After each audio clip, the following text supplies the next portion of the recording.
Hi hello നമസ്കാരം guys. വീണ്ടും ഞാനൊരു ചോദ്യമായിട്ടാണ് നിങ്ങളിലോട്ട് വന്നിരിക്കുന്നത്. അല്ലെങ്കിൽ നിങ്ങളോട് ചോദിച്ചിട്ട് കാര്യമില്ല സത്യം പറഞ്ഞാൽ, പക്ഷേ നിങ്ങളിത് ചിന്തിച്ചിട്ടുണ്ടോ ഓർത്തിട്ടുണ്ടോ എന്ന് അറിയാൻ വേണ്ടിയിട്ടാണ് ഞാൻ നിങ്ങളുടെ അടുത്തേക്ക് വരുന്നത്.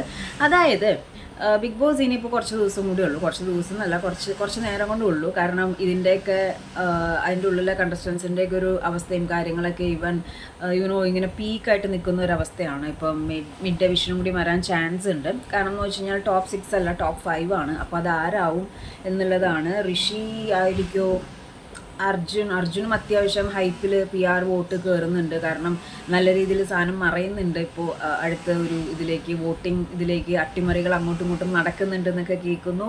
അപ്പോൾ ജെനുവനായിട്ടുള്ള ആൾക്കാർക്ക് നിങ്ങൾ ജെനുവനായിട്ട് വോട്ട് ചെയ്യുക. ഏതൊരു ഗെയിമാണെങ്കിലും, അതായത് ഇപ്പോൾ ഒളിച്ചോപ്പാത്തോ കളിയാണെങ്കിലും അതിനകത്ത് അതിൻ്റെ ഒരു മാന്യത ഉണ്ട്. അങ്ങനെ ജയിക്കുമ്പോഴാണ് അതിനൊരു രസം ഉണ്ടാവുള്ളൂ. അപ്പോൾ ഒരു ഇഷ്ട കണ്ടസ്റ്റൻ്റ് എന്നുള്ളതിനുപരി ആര് നന്നായിട്ട് വർക്ക് ചെയ്തു, ആര് നന്നായിട്ട് അതിൻ്റെ ഉള്ളിൽ പിടിച്ചു നിന്നു, അങ്ങനെയാണ് നമ്മൾ പോയിൻ്റ് ഔട്ട് ചെയ്യേണ്ടത്. മനസ്സിലായോ? അപ്പോൾ ഞാൻ പറഞ്ഞു വരുന്ന ഒരു കാര്യം എന്താണെന്ന് വെച്ച് കഴിഞ്ഞാൽ, ബിഗ് ബോസിൻ്റെ ഉള്ളിൽ നടന്ന ഒരു സംഭവമാണ്. അത് നിങ്ങൾ ചിന്തിച്ചിട്ടുണ്ടോ എന്ന് എനിക്കറിയില്ല. നിങ്ങളുടെ അഭിപ്രായം നിങ്ങൾ എന്തായാലും കമൻറ്റ് ചെയ്യുക. അപ്പോൾ ഞാൻ നിങ്ങളെയും കൂടി മുന്നിലെടുത്തിട്ട് ബിഗ് ബോസിനോട് ചോദിക്കുകയാണ്. ഉത്തരം കിട്ടില്ലെന്ന് എനിക്കറിയാം. കാരണം ആ മനുഷ്യനോട് ന്യായം ചോദിച്ചു കഴിഞ്ഞിട്ടുണ്ടെങ്കിൽ ആ മനുഷ്യൻ മരിച്ച മാതിരി കിടക്കും. അപ്പോൾ ചോദ്യം ഇതാണ്: നമ്മുടെ ഫാമിലി വീക്കിൽ ശ്രീതുവിൻ്റെ അമ്മ വന്നിട്ട് ലൈറ്റ് ഓഫ് ചെയ്ത് കിടക്കണം, അത് ചെയ്യണം ഇത് ചെയ്യണം എന്നൊക്കെ പറഞ്ഞപ്പോൾ വാണിംഗ് കൊടുത്തു ശ്രീതുവിൻ്റെ അമ്മയ്ക്ക്, അല്ലേ? കണ്ടസ്റ്റൻറ്റിൻ്റെ എന്താണ് ഡീമോട്ടിവേറ്റ് ചെയ്യരുത്, തളർത്തിക്കളയരുത് എന്നൊക്കെ പറഞ്ഞിട്ടല്ലേ. അപ്പോൾ കണ്ടസ്റ്റൻറ്റ് പവറായിട്ട് നിൽക്കണം, എന്നാലേ ആർക്ക് കണ്ടൻറ് ഉണ്ടാവുള്ളൂ, എന്നാലേ ബിഗ് ബോസിൻ്റെ ബിസിനസ് ഡീല് കറക്റ്റ് ആവത്തുള്ളൂ. അപ്പം എന്തോ ആയിക്കോട്ടെ, അവരെന്തും ചെയ്തോട്ടെ. അതിൻ്റെ ഉള്ളിൽ ഇപ്പോൾ ബിഗ് ബോസ് ആണെങ്കിലും എന്തെങ്കിലും തെറ്റ് ഇങ്ങനെ അബ്യൂസിങ്ങിലും ഫിസിക്കൽ അസോൾട്ടിലും സംസാരിക്കുന്നുണ്ട് എന്നല്ലാതെ ബാക്കിയുള്ള ഇമോഷണൽ ഔട്ട് ഇതിനൊന്നും ഒന്നും പറയുന്നില്ല. അപ്പോൾ ശ്രീതുവിൻ്റെ അമ്മ വന്നിട്ട് ശ്രീതുവിനെ ഉപദേശിക്കുകയും മറ്റു കാര്യങ്ങളൊക്കെ ചെയ്തപ്പോൾ വാണിംഗ് കൊടുത്തു, അല്ലേ? അപ്പോൾ ജാഫർ അങ്കിള് വന്നിട്ട് മാല ഊരി മാറ്റുകയും ഫോട്ടോ എടുത്ത് മാറ്റുകയും ചെയ്തു.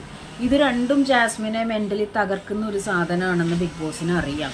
അപ്പോൾ ബിഗ് ബോസ് മരിച്ച മാതിരി കിടന്നു. ബിഗ് ബോസ് അതിനൊരു കണ്ടൻറ്റാക്കി ഫയറാക്കി.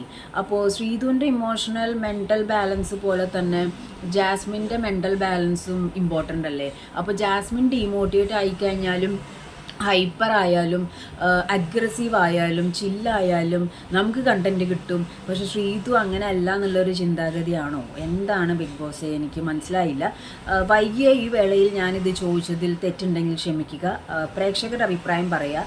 കാരണം എന്ന് വെച്ച് കഴിഞ്ഞാൽ, ശ്രീധുവിൻ്റെ അടുത്ത് നിങ്ങൾ സംസാരിച്ചു, ശ്രീധുവിൻ്റെ അമ്മയ്ക്ക് വാണിംഗ് കൊടുത്തല്ലേ. അപ്പോൾ അതേപോലെ തന്നെ ജാഫർ അങ്കിളിനോടും എന്തിനാണ് പെർമിഷൻ കൊടുത്തത്? കാരണം ഇതെടുത്ത് മാറ്റി വയ്ക്കുമ്പോൾ ജാസ്മിൻ എങ്ങാനും പൊട്ടി തെറിച്ചാലോ, എങ്ങനെ ഹൈപ്പർ ആയാലോ? കണ്ടൻറ്റ്. അപ്പോൾ പിന്നെ അറഞ്ചം പറഞ്ഞ വൈറൽ വീഡിയോ കൊടുക്കും, പ്രൊമോ പോകുന്നു, ജാസ്മിൻ പൊട്ടിത്തെറിക്കുന്നു, TRP സംഭവം പൊട്ടിക്കറിയുന്നു എന്നൊക്കെ പറഞ്ഞ് കുറേ പൈസ ഉണ്ടാക്കി. അപ്പോൾ ഇവിടെ പാർഷ്യാലിറ്റി ആണോ അതോ എന്താണെന്ന് എനിക്ക് മനസ്സിലാവുന്നില്ല. എന്തായിരിക്കും അങ്ങനെ ടേക്കപ്പ് ചെയ്തിട്ടുണ്ടാവുക? ശ്രീധുവിൻ്റെ ഇമോഷണൽ ഇതിനെ തളർത്തരുതെന്ന് പറയും, എന്നാൽ അതേ സംഭവം തന്നെ ഈ പുള്ളി ചെയ്ത് കഴിഞ്ഞപ്പോൾ അതും ഒരു kind of as A contestant demotivation അല്ലേ, മെൻ്റലി തളർത്തുന്ന ഒരു കാര്യമല്ലേ പുള്ളി ചെയ്തത്.